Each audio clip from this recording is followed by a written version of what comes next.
自分を世界さえも変えてしまえそうな瞬間はいつもすぐそばに。 Hey everybody, this is ShadowHawk740 doing my first video for this new channel, the Robot Haven. I'm going to primarily focus on all robot related figures, toys, Transformers, Gundams, things of that nature. And for my first video I am going to be doing the Robot Spirits Gawain Nightmare frame from the Code Geass animated series.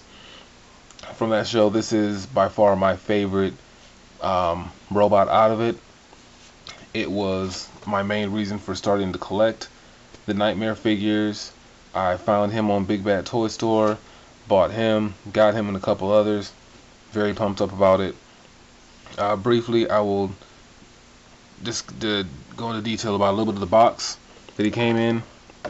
Here he has the logo and a picture and more stuff. He was number 5 in the series to be made from the Code Geass line.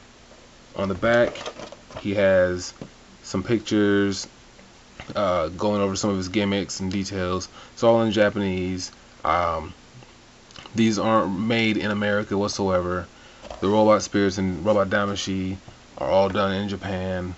They are associated or affiliated with Bandai. I'm not sure if they are Bandai, but I'm pretty sure they're just affiliated due to the series.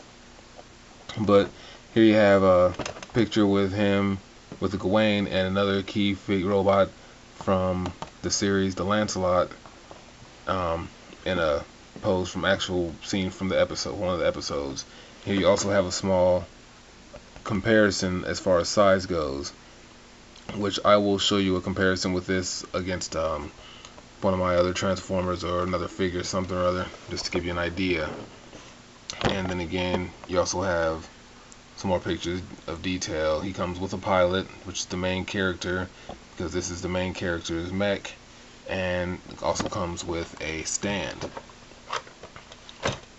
And comes with a little booklet, so instruction type booklet, label, logo, exactly the same as the cover on the book or on the box. But the difference is, that doesn't go there. On the on the back, it goes into more detail and instruction on his gimmicks and features, and on the bottom it shows the assembly of how to do the stand. But what's nifty is on the inside. Yes, I said nifty, because it is. You get a bit of a detailing and history on the mech itself. Again, it is in Japanese, so I can't read it, but for the most part, you've got his specifications, name, model number right here, IFX V301, brief history, and probably some notes. Main character, Zero and C2, both of them were the pilots. It is a 2-seated mech. However, this figure is only 1. And then some other key characters that were involved in its production and modifications.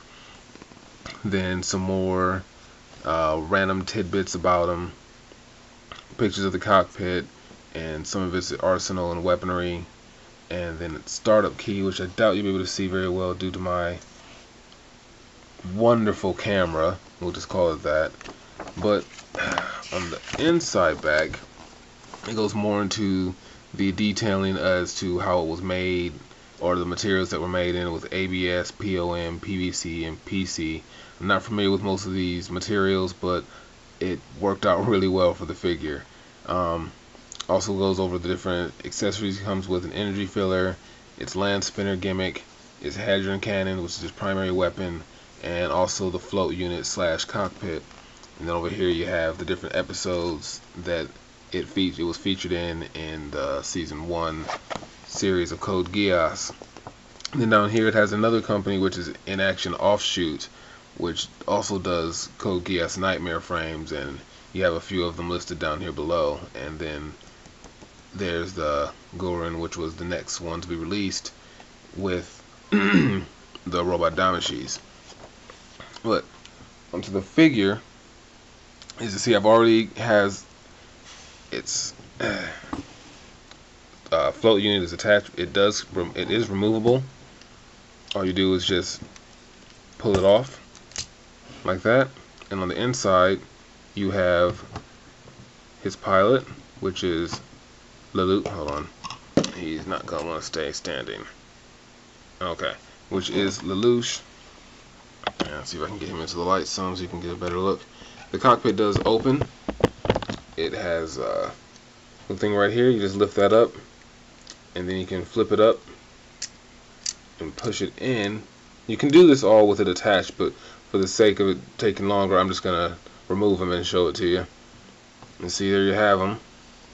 Inside is just sitting there with his arm, legs crossed, hand on his head. If you know the show, then you know that's a signature pose. He does come out. He doesn't move. He stays in a seated position, as you can see. And it's just a really nice. I like when mechs like these come with a pilot.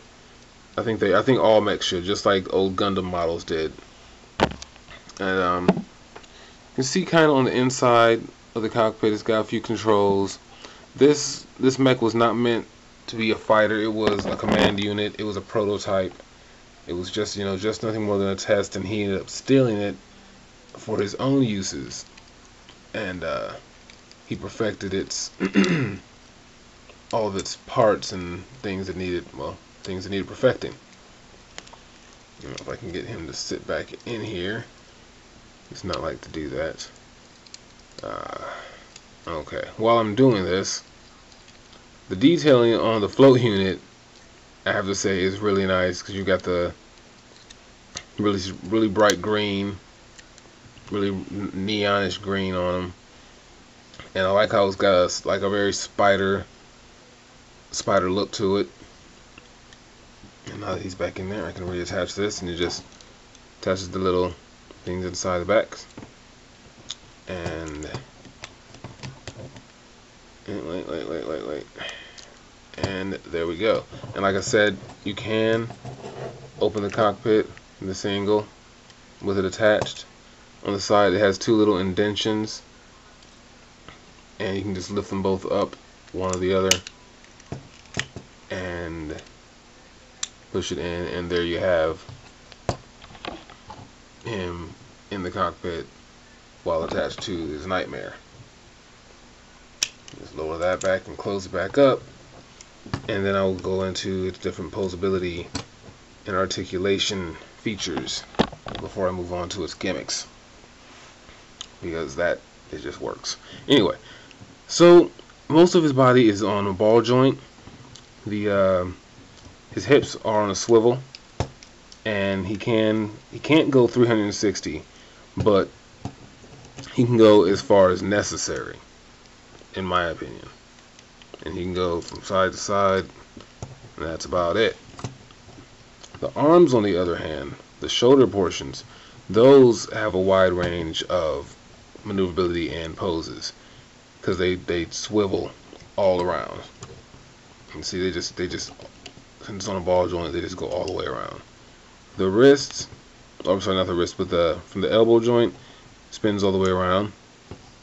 The elbow does bend, and you can also lift his arm all the way up, like so. So it can just sit straight out, which there is a reason for that, which I will be showing in a moment. The wrists, now those don't do as much movement. They do spin 360 degrees. However, that is about it. In the show, one of its melee weapons is called the Slash Harken, and its Slash Harkens were its fingertips. So it would have razor-like whips coming from each of the fingers, but the toy does not have that feature, which is fine and okay. It makes up for it. The land spinners, which are back in its heels and its inner leg, are the main mobility function of all Knightmares, because they weren't originally meant to fly. What you do is you just pull it down and slide it out, and then you see it has two wheels right here. It also has a wheel in the heel and a wheel in the foot. And this way, once you have it down and out and in place, I can do that. There we are. I only pulled out the one. You know, it does touch, but it's not wanting to do that for me right now. And there goes my camera. It's just not wanting to oblige me for my first video. So apparently I'm going to definitely have things to work on. And you can just put it back in, same way it comes out. And its primary weapon, which are the hadron cannons, are right inside of its shoulders. You should flip those open, and you'll see it has two cannon-like pulse generators inside. Very destructive on the show, very awesome. I would like if they had given it a reddish hue to it, so it looks like they're either activating or already on, but I won't argue it. And keep those closed. And then the other thing that it has is its stand and energy filler. The energy filler is nothing more than a little battery pack like thing that you would just attach in the show. It would just attach into a Knightmare, and it would recharge its batteries and so on and so forth, and its weapons recharged. And pretty much all it does is he just holds it. That is it. You place it in the hand, and he holds it. There you go. That's the energy filler. Now, his stand doesn't come assembled, but it's not rocket science. It is nothing more than a few pieces. Not every Knightmare comes with the stands. I honestly don't know which ones do, but all you're doing is attaching the parts just as you would see them. Snap that in there, and then this peg goes into the hole, and then it will stand right in there, and then his stand is completed. And attaching it on the back,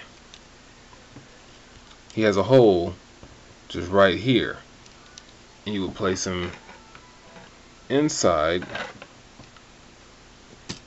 like that. So this way he is now floating or simulating flight, and you can then pose him in any which way you like. The primary pose that everyone knows is its signature pose, which is its form of a crucifix, which is mostly how it usually fires its hadron cannons. And I will just put it in that pose before I send him on his way and cease boring you all with my random banter. And now, not perfect because I'm rushing.